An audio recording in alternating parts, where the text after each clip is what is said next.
Hello, this is Michael Hautsager, your host for the Al Bielek Philadelphia Experiment and Montauk-Project program. You're about to hear an interview I performed with Duncan Cameron on February 2001. Now, it took me 6 months to finally persuade Duncan to allow me to interview him for this program.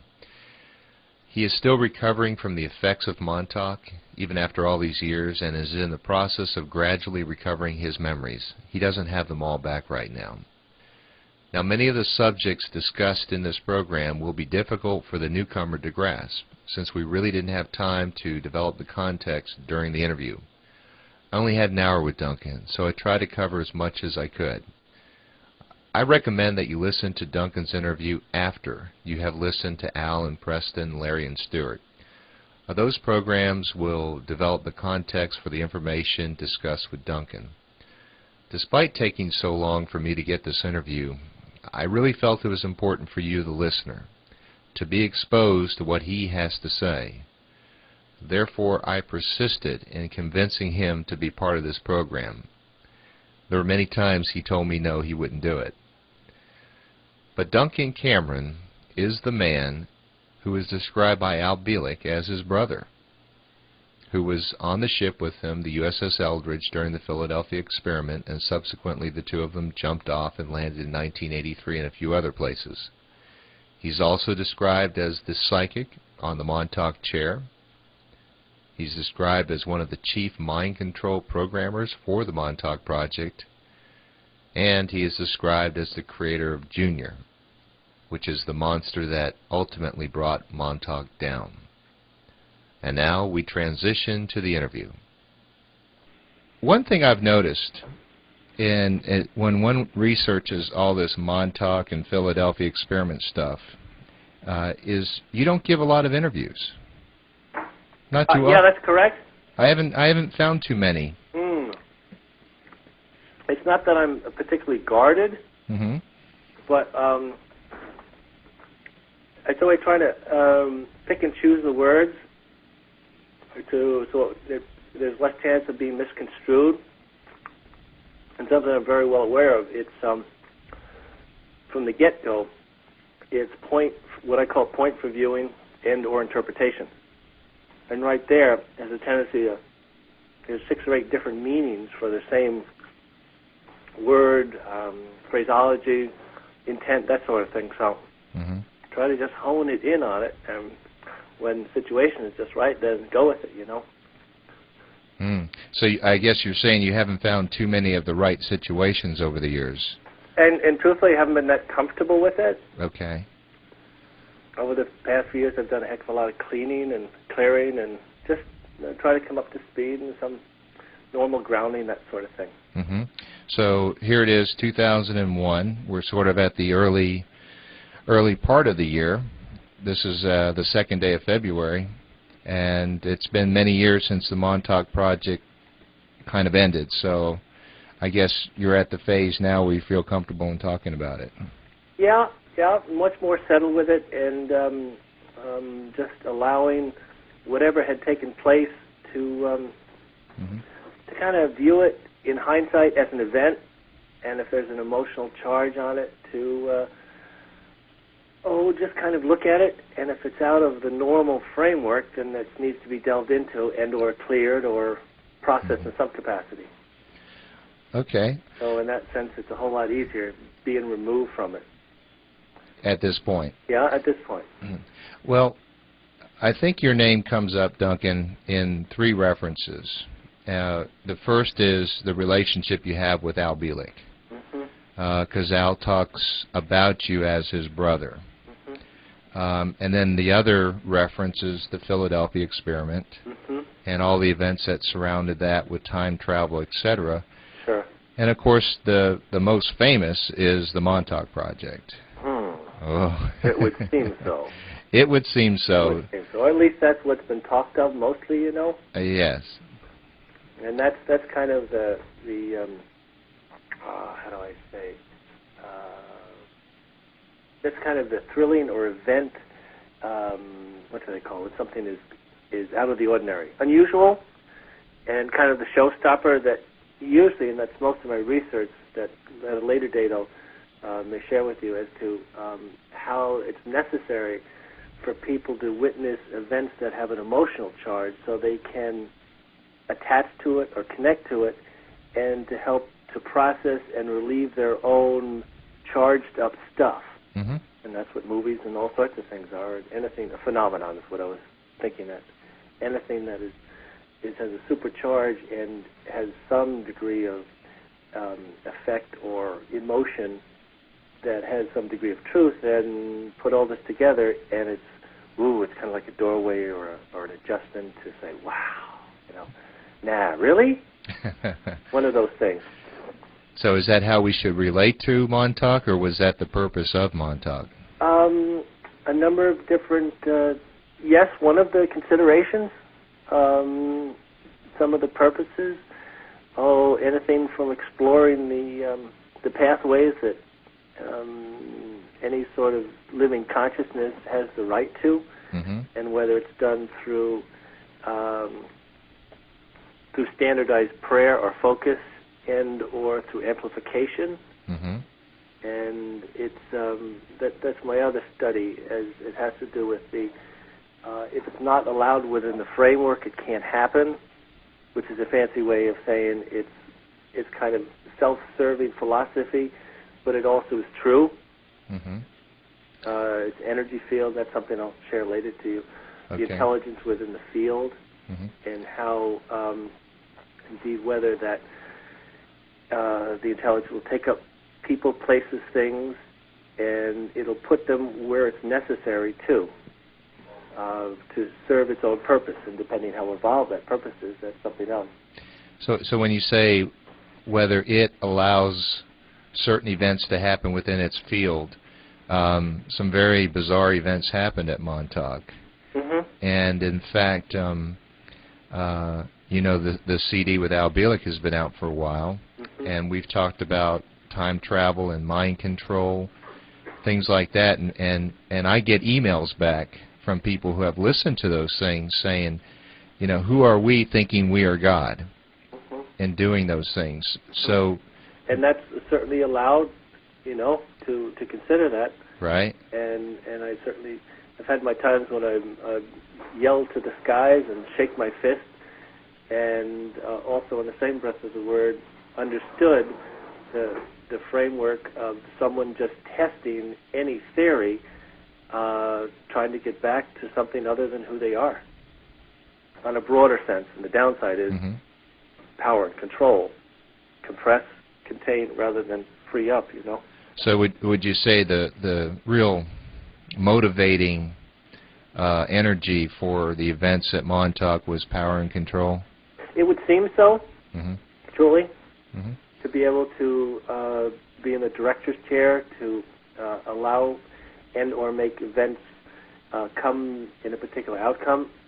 And of course, all that is, and I'm not trying to placate it or say they're right or wrong, it's just that that's part of who we are as humans, mm-hmm. and playing out the human factors of control and that sort of thing. So I don't necessarily agree what they did, but they were testing theories of mankind, and those who would allow to be adjusted and controlled, they would, through the undercurrents, connect with some of the subconscious, and then have them come and do things. Interesting. So would you say that time travel is part of the human experience natural ability? Oh, very much so. Oh, very much so. It's something that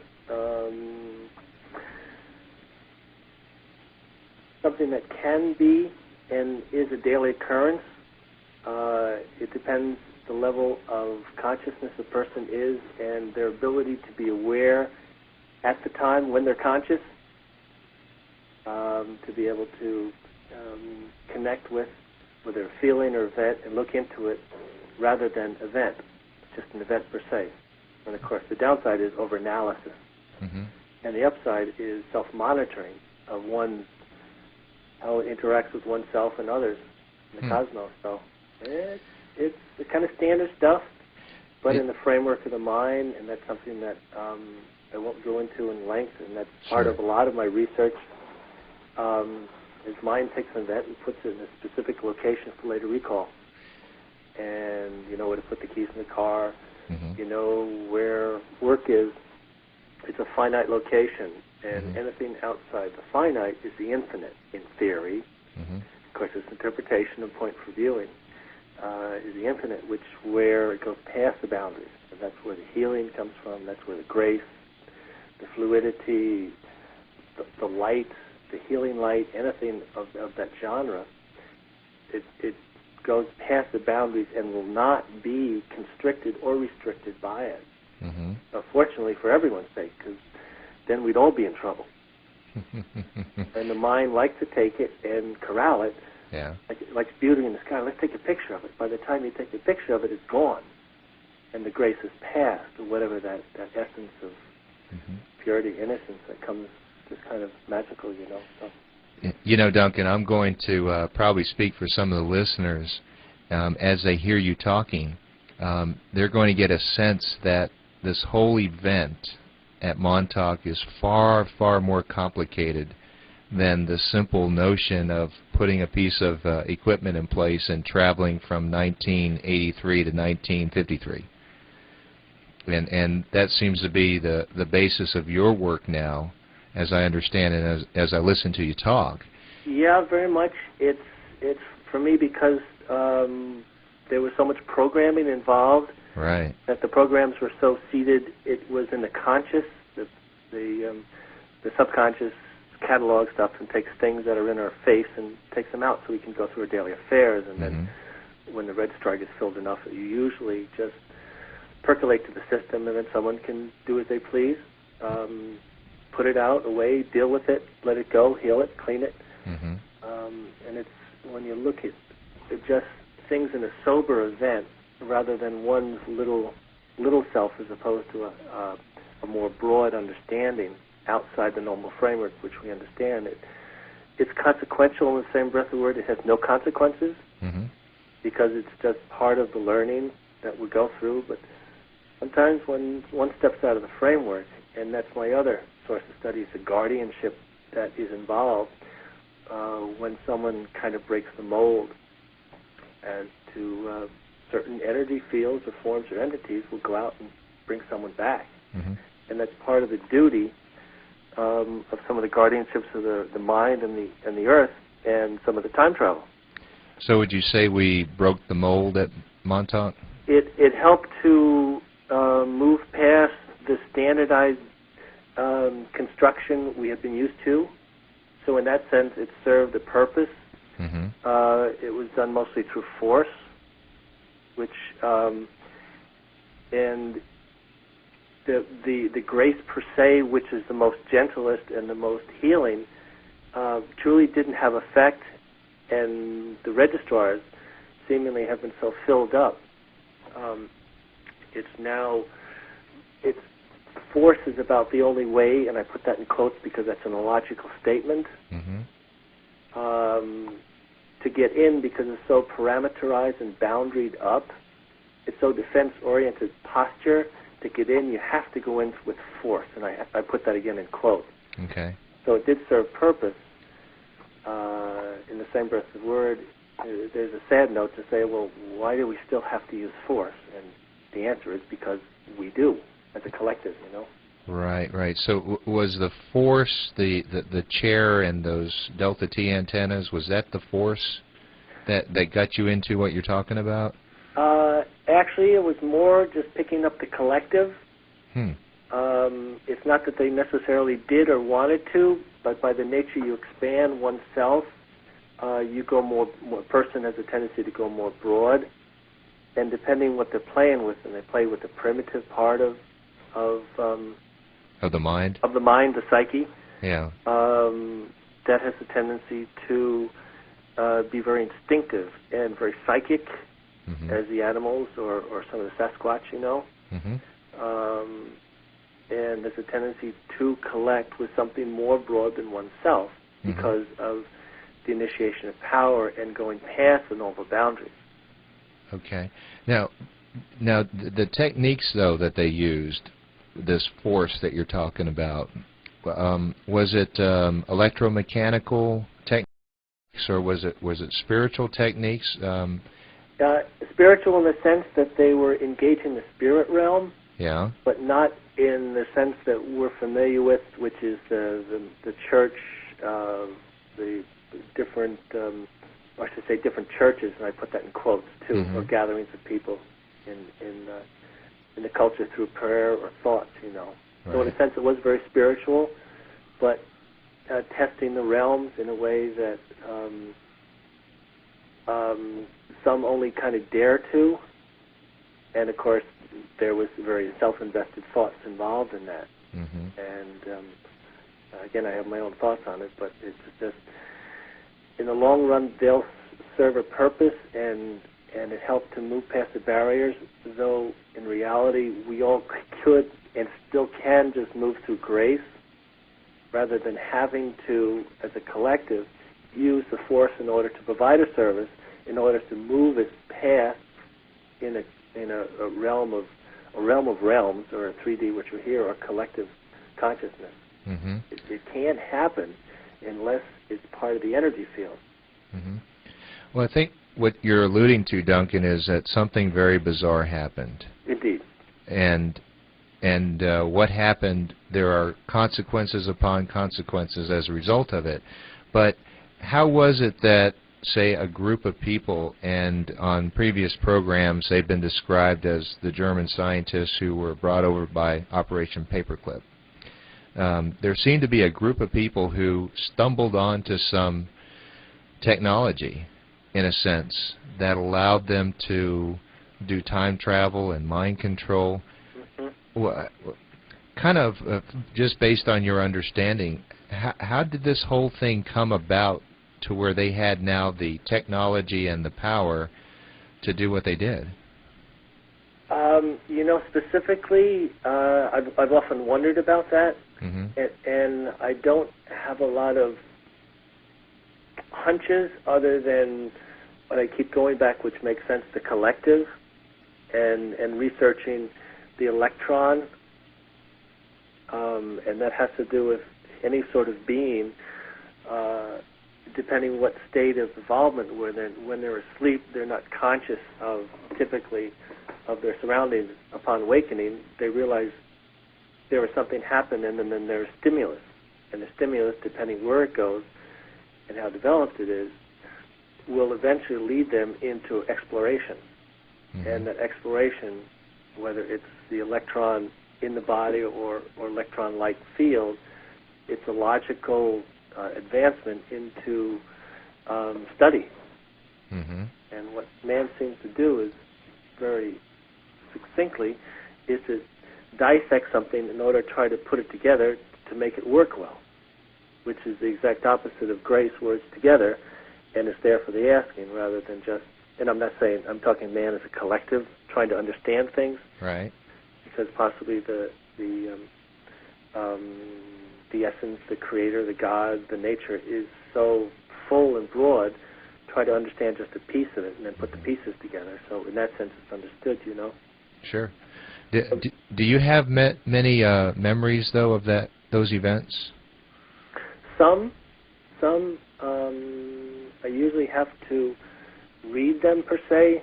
I'll have to go to the different registrars other than paper and pencil of my own, and try to, on the esoteric or exoteric level, just kind of look and see and get a feel for it, and then try to put things together. And sometimes it's a hit and miss, and other times it's right on, you know. So were a lot of those memories erased from you? Kind of. Erased through force, per se. Right. And also my own mind structure providing a service for me, so it's not in the face at all times. So it's not as conspiracy-oriented as some of the fellas speak of, or some of the ladies, too. Right. Just, it's a combination of everything, and it's not just one. If it is, then it's one-sided and a bit shortcoming for the whole, you know, sure. The whole picture. Or at least part of the whole picture, shall I say. I hear you. Well, I guess the most famous thing is this chair, the psychic chair, and you're described as being one of the principal psychics who was controlling that chair. Do you recall any of that at all? Some. It's more just an event per se that I recall. Okay. I would presuppose there were others. Logic says it would be, and whether I was number 1 or number 52 and number 52, I honestly don't know. Mm-hmm. In the same breath of the word, for me, in my development, I've gotten past the point whether it's number 1 or 52, mm-hmm. it's okay. Sure. Not in the sense that I was there, but to try to relieve the emotional charge attached with being 1 or 2 or last or first, and that's a way to graduate out of standardized Earth Place 3D, right, wrong, left, right process of up-down. It's more, the tendency to relieve it quicker rather than spending time in on it. Right. And get kind of caught up or consumed by the event rather than accepting it and trying to go on and put it in some sort of perspective, you know. Mm-hmm. Well, what sort of perspective should we put it in, Duncan? That's something I've been not really wrestling with, but kind of figuring out. Mm-hmm. And I've got 3 or 4 or 5 different answers. One from the psyche, one from the mental, one for the emotional, one for the spirit realm connecting to the outside and the outside. So when it all comes together, I'll let myself know and everyone else. So I'm assuming you're still in the process. Yeah, in the process. Yeah. It's just like much of everyone. Uh-huh. Just being conscious of where one R is. Uh-huh. 1 R is, and there are development, you know. Well, we're always developing, you know. Now, did this project, to your recollection, did it end in the 80s? Yes and no on some of the physical realm. I get a sense that it did. Also, Al and I have tracked it up into the French Alps in the late 80s, just on a psychical level. After that, that's a good question. There's been some theories bounced around that some of the research up in Alaska, Nick Beckett, what's that? I've heard the name. Nick, something like that. Yes, yes. Name Beckett, sure. Right. But it's a carry-on process of that, and of course it's all... Are you talking about the HARP project? HARP project. Yeah. High atmospheric radiation particle, I guess, or something like that. Yeah. There's been theories that it could stem from that. Mm-hmm. And so it's possible. And yeah. Well, it seems like Al has some pretty clear, crisp memories. Yeah, he's right there, you know. Mm-hmm. And that's I like that because it's a mind function that is able to hone in right smack where it needs to be, and that's quite fantastic. Yeah. And I can learn from that. In the same breath of the word, my training is to become very much a part of something. Right. And I rather like to not stand outside of it, but become more broad, so I don't kind of get consumed by it. Mm-hmm. And spend all sorts of time in there. And I've got some memories, and they'll come out. And probably a later time, if we talk of things when I start getting into another interview more in depth about my understanding of mind and health and that sort of thing. Right. So that they're there, but for kind of a short interfacing here, it would spend too much time. Mm-hmm. Oh yeah. Just as an overview, Yeah, I think the major things people are looking for when they hear Al talk, and they, I've also interviewed Stuart Swerdlow. Did you know Stuart? Yes, Stu lives on the island here. Did you know him during the project at all? No. Darn if I knew Al. Any of the boys there or gals. Yeah, there's quite a few. Yeah. Most people, I would say, they have listened to Al Bielek speak, and Al is extremely articulate. Very much so. And he has, I've found, stirred up an incredible amount of emotion in people. Mm-hmm. And what they are looking for is some corroboration, not just from him, but from someone else who could say, yeah, the Philadelphia experiment did happen, time travel does happen, mind control does happen, the events that Al talks about at Montauk were true.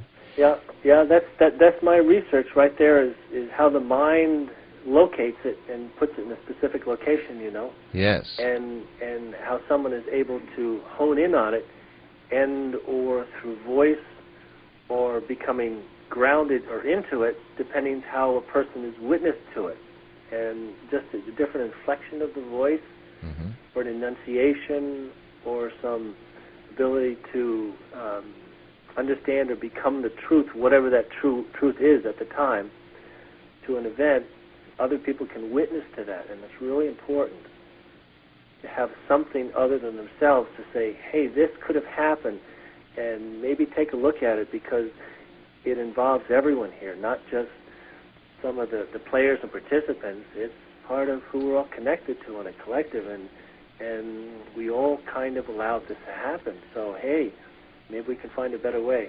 Well, that is the greatest fear, that as I've talked to people and they've listened to the interviews of, say, going back into time and re-engineering the past, they struggle with that concept in their mind. It's a toughie, but in the same breath of the word, there are certain players that go back to the energy field that are placed and put in certain locations to do work or duty.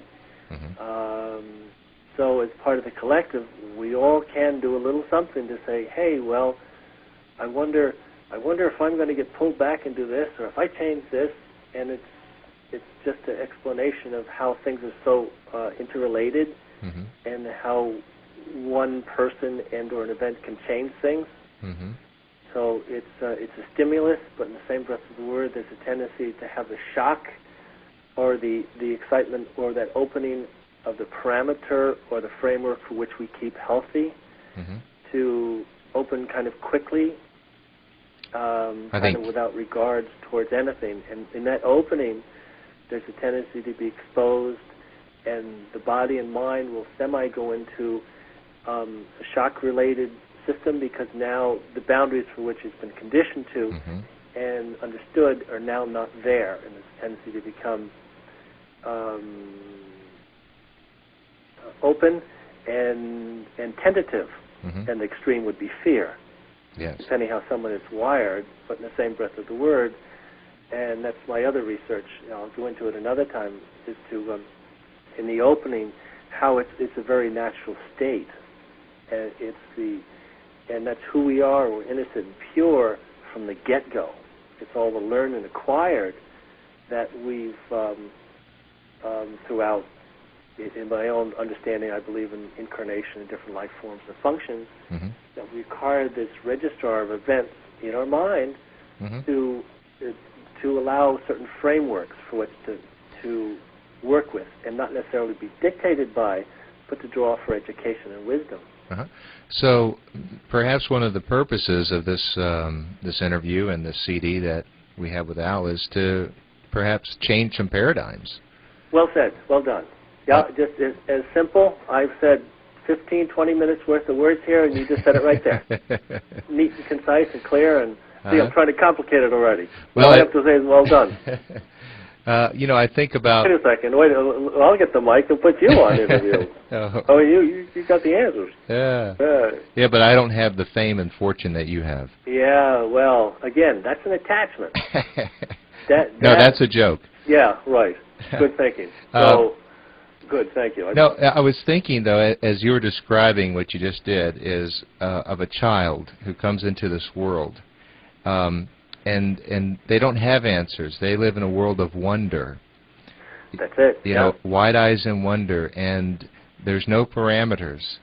And I think what I'm hearing you say is as we get older, we parameterize everything, and you're trying, and perhaps this is one small part of it, is to get back to that state of wonder.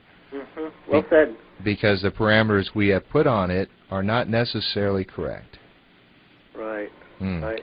And so let's explore some of those things. So in your mind, would you say it is indeed possible to go back and change a major event like, say, Kennedy, the assassination of John F. Kennedy?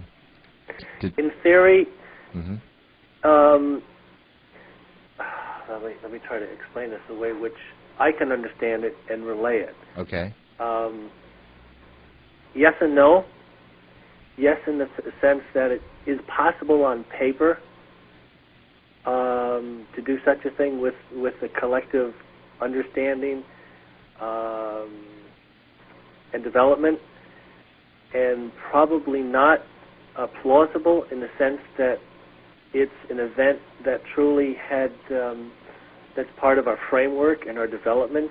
Mm-hmm. It would almost be negating it.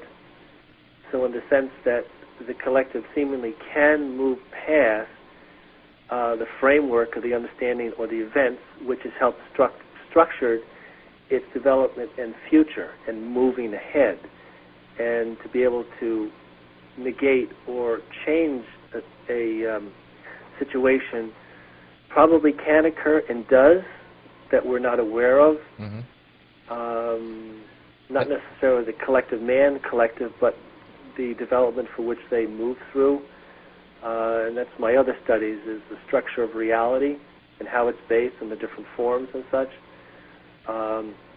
As to the guardianship there and when situations come in, sometimes so do the registrars we all go to for referencing.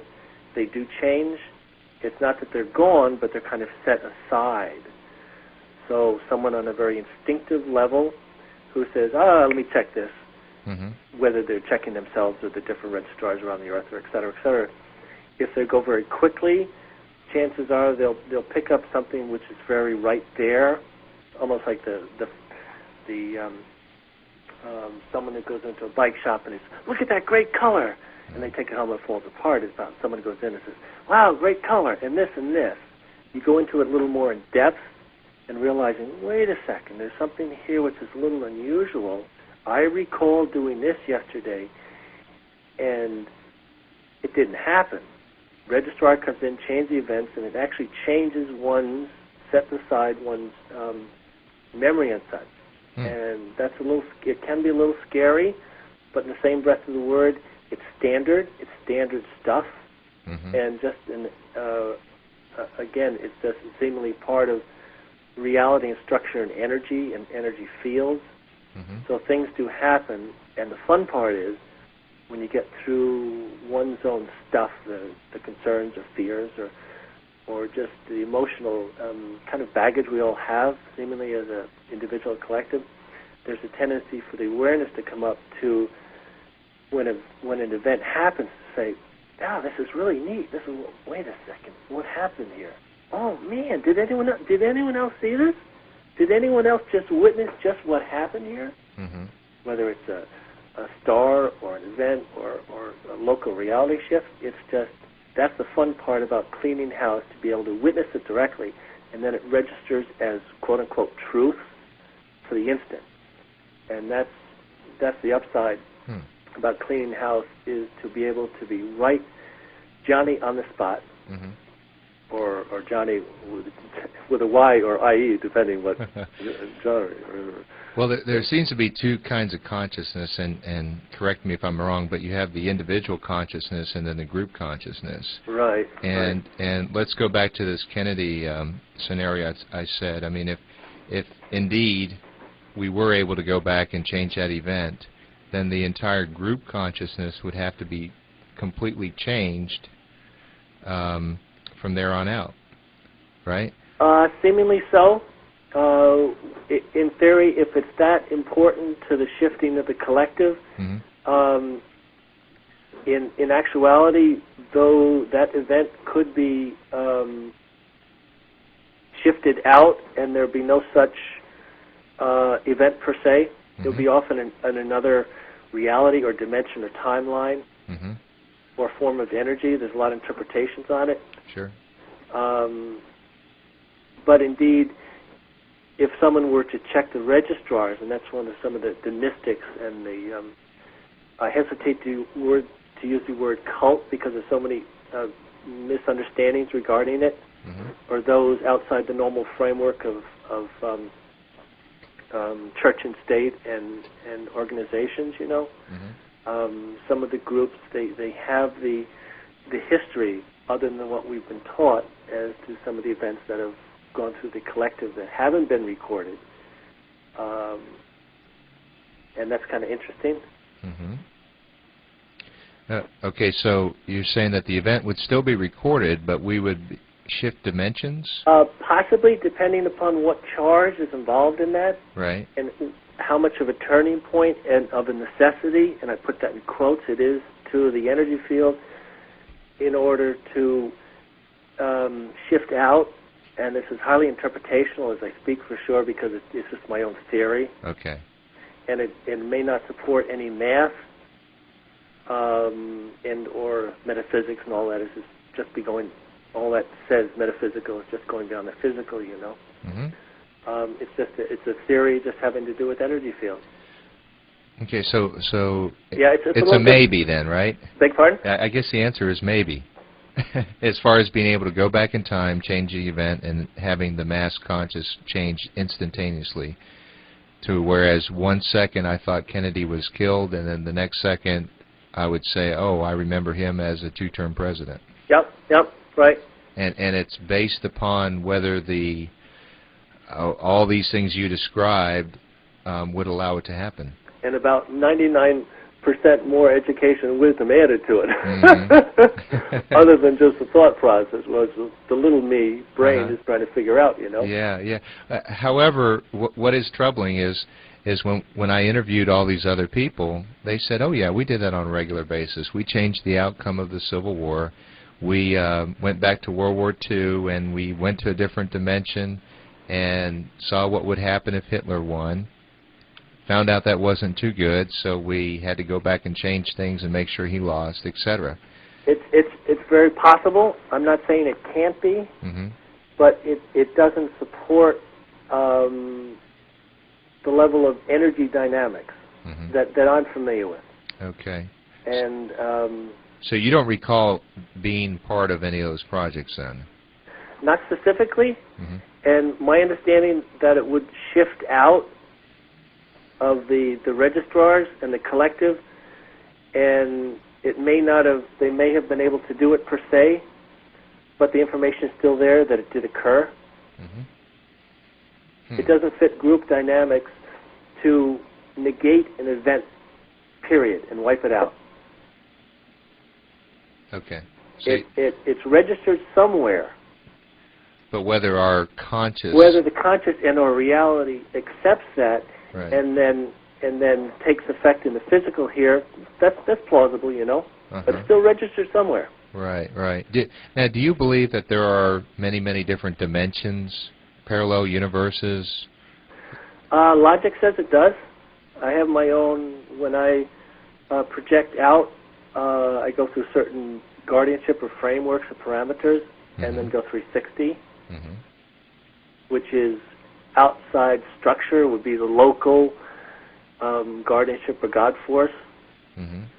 So in that sense, I can testify, put that in quotes, or support that theory that there's something other than just us here.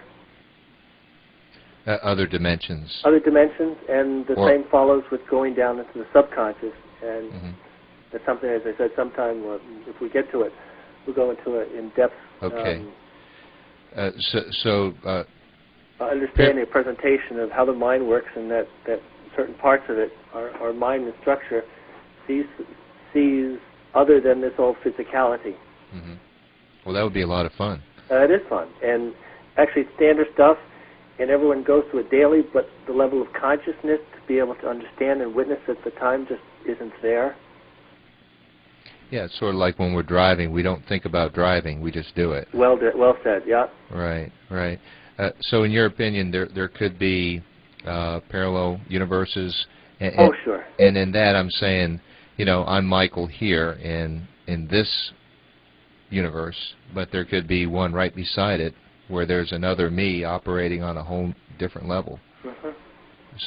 Because that is what they've talked about, especially in time travel, is the importance of when you go forward and backward that you get the right universe. Yep, that's correct. Makes sense. Logic? Okay, logic says yes, that makes sense, but from an experiential point of view for you, Duncan, did you have any experience with any of that stuff, to your recollection? Yeah, and matter of fact, that's something that if I go into, I'll probably go into it in depth. And that's a lot of my research that I just kind of think I'll just save. Okay. And for another date, you know. Sure. And it's interesting and it's kind of fun if the psyche and the body are prepared for it in a way that is truly for one's health welfare. But usually it's not correct. It would be done through force and without regard to the human factor. And that's the downside of that. And that's what happened at Montauk, right? They were experimenting with force. Right. And through amplification of one's own psyche and natural abilities, you know. And in theory, anyone could be put in the chair and developed and have wild things done. That's the fun part. Yeah, so you weren't special then, huh? In a sense, no. There were certain abilities that the group did understand, certain tendencies for putting events and linking events together, and that, in a sense of the word, it's the daily events, putting things up and juggling 5 or 8 things during the day, or listening to the TV and the stereo and radio at the same time, and kind of understanding that. And in a broad sense of the word, how broad events are linked, or mechanically or dynamically. So in that sense, they were very understanding of spirituality and how to place certain people to get what they want. And where do you think this understanding came from? I mean, this is not something you read about in a high school book. Logic says it would be something more broad than the development of mankind at the time, per se. It would be some energy field or intelligence outside this dimension, per se, to have things just whoop, open up in a quick. Yeah. Would you say it's extraterrestrial? Off this planet, yes. Off planet? Yeah, logic would say that. How about Duncan? Would Duncan say that? I got 3 or 4 answers, just like I did before. Well, pick your favorite one. Yeah, I go back to the answer. You know, it's like this logic says because it fits group dynamics. Yeah. When I do, I get into it a little bit too much, and I get kind of not consumed, poor choice of word, but I get into it too involved, and there's too much emotion. Yeah. In a sober light. Yeah. Well, let's just kind of take it lightly, because one thing that I certainly sense that you do is you look for the meaning behind the meaning behind the meaning. Right. I do. The bigger picture. It's very life-supporting that way, so I can truly understand my own truth, whatever the truism at the time, and that's true. It's as fickle as the emotions that come with being human, you know. Sure. Changeable.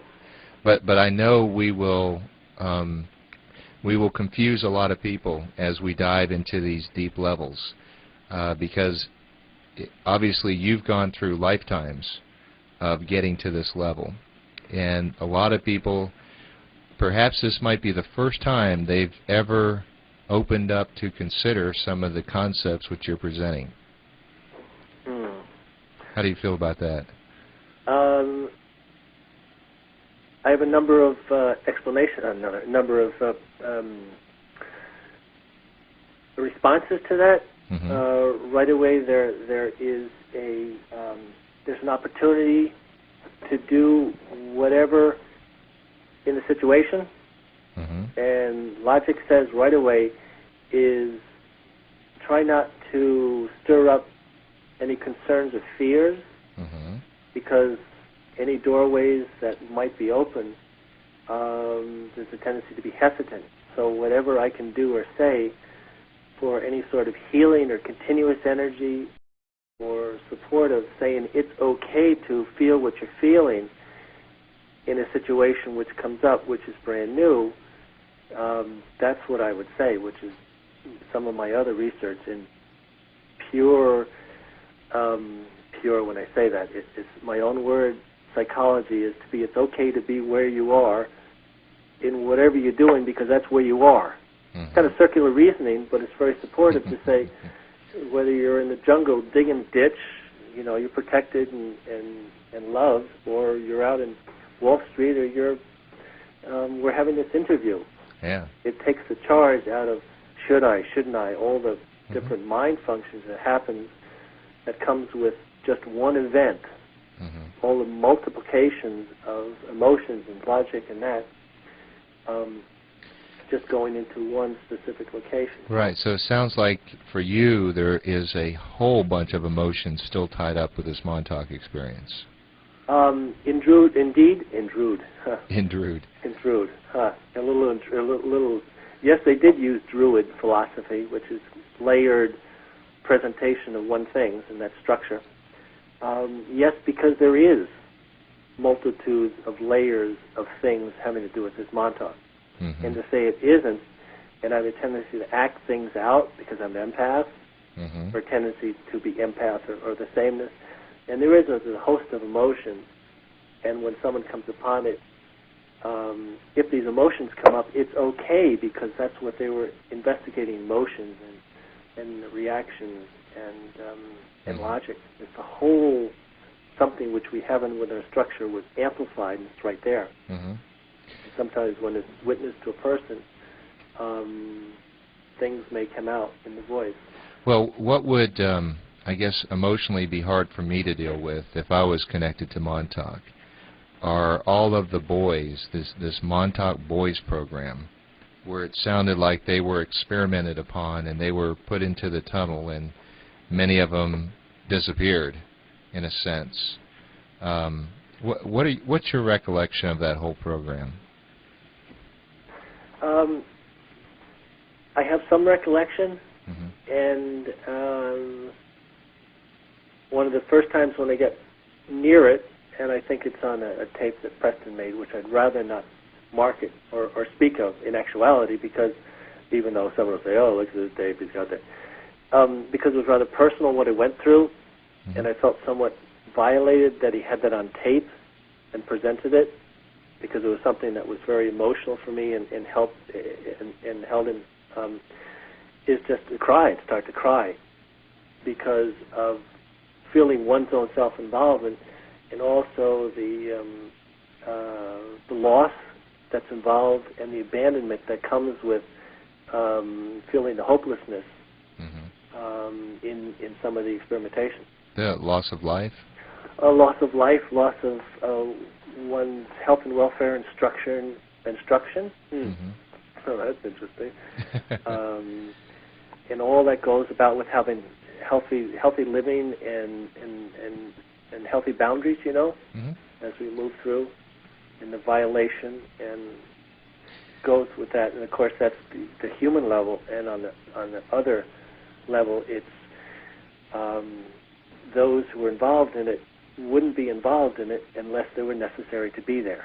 You mean, for instance, the boys, right? Yeah, you know, it's kind of, it's one of those dual things that the day someone dies, you know, whether it's the boys or just understanding the contradictions, the seemingly contradictions that are there, and just try to understand them, put them in the correct parameters, and that's a toughie. I've heard that described many times before when people talk about, say, UFO abductions. They say that the extraterrestrials have already gotten a soul contract, so to speak, that while the individual was out of their body or before they incarnated, they agreed to be part of the experimentation. Of course, when they come down here, they tend to forget these things. Well said. And so you think that the same thing happened with the events that surrounded Montauk? In the sense that part of their psyche had been engaged for service, Mm-hmm. and the way to move through or move ahead or break, and I put that in quotes, having to break a contract or understanding or volunteering for, is to become conscious of it and understand what level it was installed in and where it was, how conscious and all of oneself is there. Mm. That when this agreement was made, on what level and what were the circumstances. Mm. And if a person can get to that, 9 times out of 10, they can go, yep, they understand. Contract is null and void. I'm out of here. And that's the part where being conscious is the deal, and that's in a theory, the collective, to move through that, to say, wow, excuse me, this stuff I did volunteer and agreed for, it's attached to this level. You know, I got it. I really think I got the message or the experience here, and most all the time it semi-evaporates. If you go to the truism, whatever the truth is, mm-hmm. of the core of the nucleus or whatever it is, and if you get in deep and you truly understand it, man, it goes as quick as that. So I would assume what you're saying, Duncan, is that 99% of the time we are unconscious. Well said. Because we're not consciously aware of the other part of us that's really making all these deals. Mm-hmm. Right. And in the same breath of the word, we still need that. And it's okay to be 99% unconscious, because that's where we are. Mm-hmm. Rather than and start going out of body through constriction. No, we're exactly where we need to be, evidenced by that's where we are. Right. Real simple kind of understanding. It takes the charge out. Well, should I be here? Should I not be here? So with that understanding, then, Duncan, that you've gained, why do you still have strong emotional attachments to the events surrounding the Montauk-Boys? Oh, it's because I'm human, and there's something that still needs to be reckoned with, mm-hmm. and dealt with on an emotional level, and settling it per se, mm-hmm. and some of my own wrestling with just being human, you know, and why did I get part of it and that sort of thing, trying to get to the truism of that specifically, so I can graduate from it and boom. Let it go. Yep. Okay, so you're not quite at that point yet. Oh, on certain things, yes, but specifically having to do with that, I'm pretty close. I'm getting there. All right. And that's, you know, that's some degree of mastery I'd like to understand, mm-hmm. on a mental level, and then to be able to enact it in all levels of the mind, mm-hmm. and put it into infinite and call into grace, and boom. There it goes. Yes, sir. Well, one of the most famous events at Montauk is this so-called creature named Junior. And I don't hear you chuckling, but you know, you look in the books and you see a picture of this Sasquatch, I mm-hmm. guess that's how you say it, sort of frozen in time. Mm. And as people discuss Junior, of course, it starts out with the name Duncan Cameron. Mm. Mm-hmm. Curious, isn't it? It is curious. Well, can you give us any perspective on that? Just a tidbit. Okay. Because that's actually some of my own research I spend a lot of time in. They were experimenting with some of the primal energies, some of the elementals within the body and the structure, mm-hmm. And also within the mind. And at times, some of those energies will connect with something more and great than oneself. So at times, things in thought may come to the physical form, and sometimes that occurred, sometimes it didn't. And that can answer some questions about Junior. I'm still a little hesitant to talk about it because there's still a couple of pieces to put together. Okay. And then when I do, I'll be right ready. I kind of danced around that one, didn't I? I don't know how well, but I did. It was more like a cha-cha rather than a marimba. Well, you hear me laughing. I know. It's like, all right, next time, give me the lowdown. Well, my thoughts on that was Junior was your ticket out of the program. Yeah, simple as that. I like to, hey, would you like to ride shotgun with me? I think I am. I think you're right, sorry. I mean, as simple as that. That was yeah, no, thanks for, again, it's taken me 15 minutes. You just 2 minutes.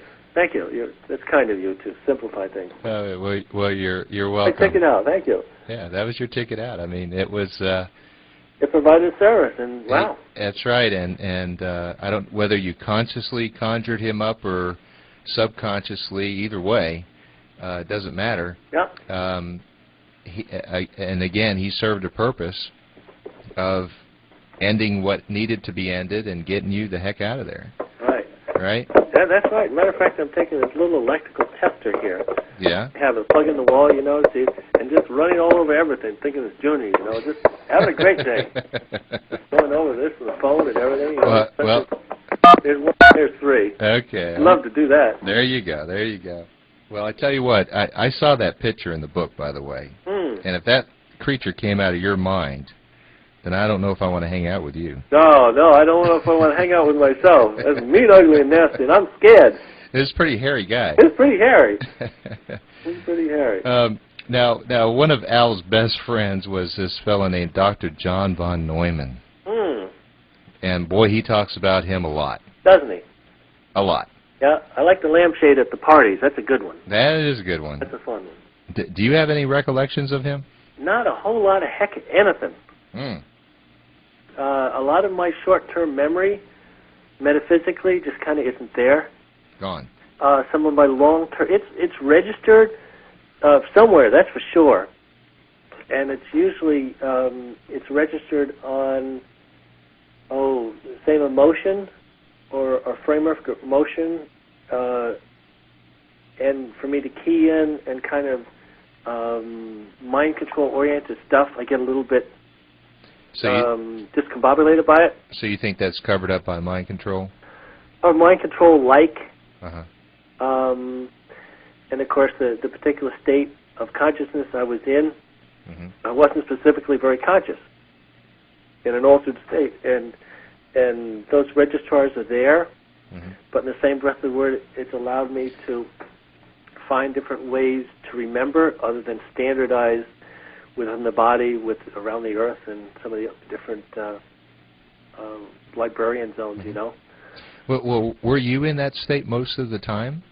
It would seem so, though a number of people have recalled me being very cognizant and cocky.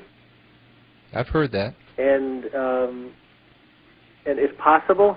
It doesn't kind of fit my my profile, though. Yeah, because if you were in that state, I mean, how would you eat or? Yeah, that's true. It seems like you couldn't have been in that state to the degree you think you were. That makes sense. That makes sense. There has to be some. So there must have been quite a bit of. I must have had a life somewhere along. You had to have had. Right. Do you recall any friends from that period of time? No. Almost all blank, isn't it? Yeah, pretty much. Wow. Pretty much. Well, now I see why you're a little angry about it. Yeah, there's that's part of the referencing in this reality is the mind to keep people in 3D brain in this structure without drifting off is structure of this, that, and the other, and how the mind records things after certain time periods that just you don't have a good cementing on it. There's tendency to scratch your head and say, well, what the Sam Hill's going on? Yeah. Well, there's another famous guy named Jack Pruitt, who is apparently the station director. Yeah. Any memories of him? No, other than just when we were out there, we affectionately, and put that in quotes by all means, named it JPU, Jack Pruitt University. So there it is. That's about as much. Okay, but so just tiny fragments or no memories of Jack? The name rings true. shall I say. I interpret the name as being, or his vibration connected to that project. Okay. It seems to fit. But you and him didn't go out for beers. No. I mean, yes, I didn't go out for beers. I'm answering double negatively. Yes, I did not. Yes, you did not. Yes, I did not. That sounds like the other answers you gave. Don't forget the LYs in your adverbs either. No, don't say. Right. You're a bit of a challenge, my friend. Thank you very much. Nice to see you. You're welcome. Now, there was another famous character. I don't know any famous people. I think you know Duncan.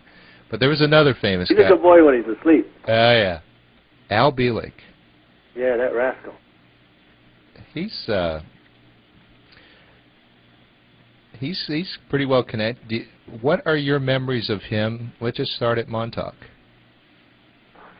Don't have a lot. Mm-hmm. Any of that Montauk period, I sure would like to, and they're probably going to come back in a time when it's just right. Mm-hmm. And somewhere along the line, I'll get them, and I hope I'm sitting down, and in a good place. Yeah. And have a couple of weeks to get through it and then get rid of the rubbish, Okay. Logic says he would have been involved because of the energy field and the placement of things. And first time when I met him, there was this connection we had, which we explored and then realized through later readings of when I looked into the esoteric that he was connected to me. Mm-hmm. And that he was my brother, which was, it's kind of fun. Was it kind of a shock? Yeah, because of all the associated responsibilities that go with siblings and family and such. And of course, that's what Montauk was involved in, is that connecting the dots to those who are connected to some of the dots that go out of town. And anything or any form or person or place who can help duty that, and that's where they spend their time. Now, you just made a very profound statement that you accept him, Al Bielek, as your brother. Oh, sure. And now, is that as Ed Cameron? As Ed Cameron, yes. Okay. Yeah, I don't specifically remember Al as Edward Cameron. I have recall of being in the ship and certain things happening with a person who felt like him during that time. For me to kind of open my eyes and say, oh, there he was. I don't have that, and I'd like to.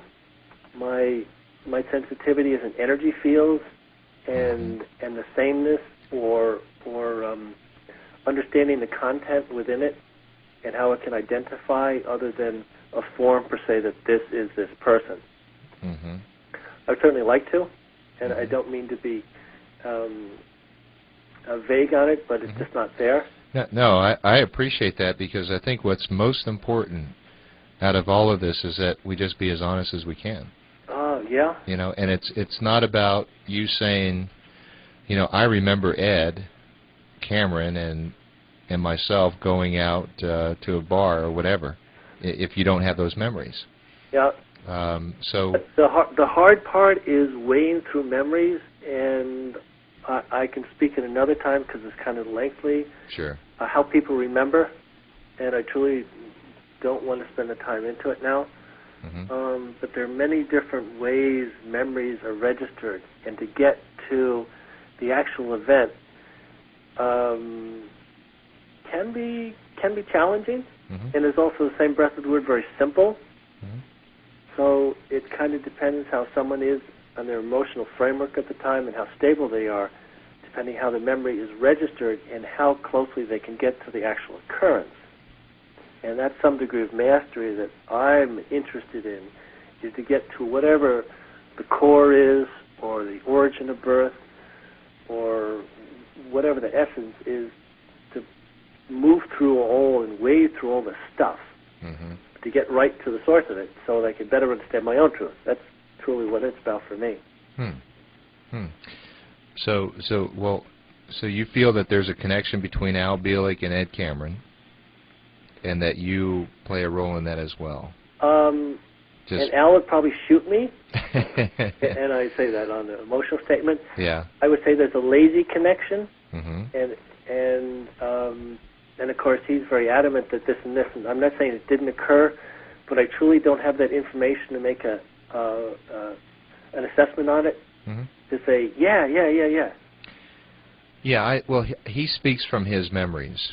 Yeah. And after dealing with him now for 6 months, I've found him to be extremely honest. Good. And ethical. He's very consistent in everything that he says. He is very consistent, and that's something I've learned from him, because his memory is just dead nuts wherever it is. It's like dinga. It is. He has. I thought I had a good memory. His memory is 10 times better than mine. Yeah, he said as a kid he was a walking encyclopedia. Right. Which is kind of fun. Right. So I think it's good for our listeners here to combine what you have to say from the intuitive with what Al has to say from the mental. And you get a balanced perspective from that. Mm-hmm. And then Al could learn from me and oh, yeah. him and I from you and from everyone else who's listening and we're the collective. Exactly. We become more complete. Mm-hmm. Now, Al talked about you going to Mars with him. Do you have any recollection of that? I do some, and I kind of like to save that. Okay. Because when I get into it, it's probably 2 or 3 hours down the road. To overview it, Mars is considered a masculine energy field, as opposed to, let's say, Venus, which is more of the feminine. And anything to do with the male, which is pulse behavior, rather than the feminine, which is more continuous, they would investigate. So in that sense, there are all sorts of similarities and sympathies that would go to experimentation with the maleness of energy. And there's all sorts of things about faces on Mars and pyramids and things like that. And I have my own research as to some of the underground. So, okay, so you actually do have memories of those trips that you guys made. Oh, sure. Okay. Well, we won't get into them now. Yeah, that's good. Some other date, you know. Sure. It's kind of interesting and it's very simple and streamlined and focused, rather than here I am at Mars, and it's weather's kind of good, and I can breathe the atmosphere, and it's things are pretty good. It's nothing like that. It's more of a very focused, directed, almost like a military operations where you go in and you get it and you come back. Yeah. It's very focused, it's aligned, and you don't know anything other than that. Well, he said you guys went on a joyride. I got to call him. I got to find what that's about. Yeah, now we're talking. This is fun. Yeah, and you got in trouble for it. Wow, even better. That's right. Okay, I got to call him. Yeah, you should talk to him about that. Yeah, wow. Uh-huh. Okay. And then there was also this trip to the year 2137. That might be hard to remember, huh? I don't equate a year to some of the visitations. The future visitations? Uh-huh. Okay. It's very possible. And then sometime numerically, I'll probably share with you as to synchronous things that have occurred, and just numerically, and this and this and this. That's kind of fun. It's kind of fun. Well, and I'm sure there's a purpose if you were sent to the future for being there, whatever. Well, why don't we let's sort of close this out on... Funny thing you were talking. The past 2 or 3 minutes, I've been kind of itchy for that. I could tell. How could you tell? You just knew. Just knew. You just know it. Don't know where it comes from, but I would ask you, based on all the experiences that you've had, Duncan, what do you think the true nature of time is?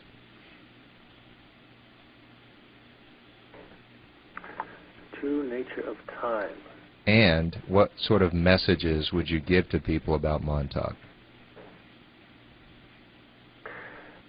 True nature of time in the sense that it would provide a framework to understand references and events that can occur actually simultaneously, to be able to understand it then as a whole from start to finish in linear framework. Mm-hmm. So in that sense, I'd answer the question that way. So you do believe that everything happens at the same time, but we just need time to understand it. Logic says it does, Mm-hmm.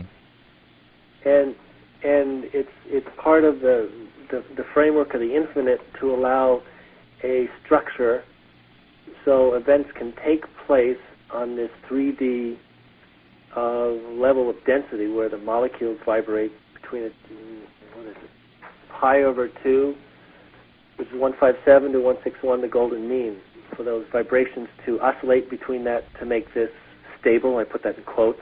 Mm-hmm. Because as one looks into different levels of the mind and structure, it's molecules ever moving and everything is moving all the time. Mm-hmm. So in that sense of the word, it's a service of the infinite of the all to allow a developmental structure. So those in this density, in this level of density and understanding and development, can understand possibly the mind and how its ability to reference and to serve a purpose for this consciousness we're involved in, and to play and to understand and to, in theory, move from whence we all came. Mm. Well said. And with that, Duncan, thank you so much. Indeed. Well, thank you for the time. Yeah, it's been. You've given me a lot to think about. And you too. I like your ways of just going right through and making it simple. I like to net things out. Oh, that's outstanding. I learned a lot too. Oh, good. Well, maybe together we can piece this puzzle. And you know what I think is once we figured it out, we'll figure out that we've not figured anything out. Well said. Mm-hmm. Yeah, more to learn. Indeed. Okay. You have a wonderful night. You too. Okay.